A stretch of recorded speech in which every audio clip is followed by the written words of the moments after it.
હે ગાઈસ, કેમ છો બધા મજામાં ને? આજે તો નીકળી ગયા બોરવેલ તરફ, કેમ કે આવી ગઈ હતી મોટરમાં ખરાબી.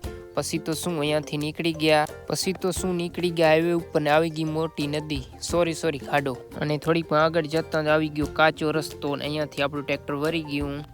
અને પછી તો શું અહીંયાથી લઈ લીધું ટ્રેક્ટરને યુટર્ન ને આવવા દીધું રિવર્સમાં અને પહોંચી આવ્યા બોરવેલે.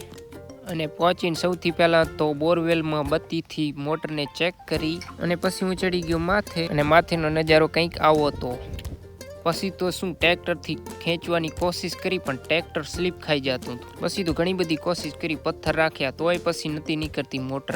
પછી તો શું બીજું ટ્રેક્ટરને બોલાવવામાં આવ્યું અને બીજું ટ્રેક્ટર આવે ત્યાં સુધી થોડાક સીન સપાટા કરેલી. હજી તો 150 ફૂટ જ મોટર નીકળી અને અડધો કિલોમીટર ટ્રેક્ટર પહોંચી આવ્યું. આ મોટર નાખેલી હતી 315 ફૂટે. પછી તો શું 2 ટ્રેક્ટરની મહેનત કર્યા પછી ફાઇનલી નીકળી આવી મોટર અને મોટરને રિપેર કરવા માટે જવા દીધી સ્વરાજમાં અને કેબલને નાખી દીધું ફાર્મ ટ્રકમાં અને પછી લઈ આવ્યા વાડી. આપણી હાલત કંઈક આવી હતી.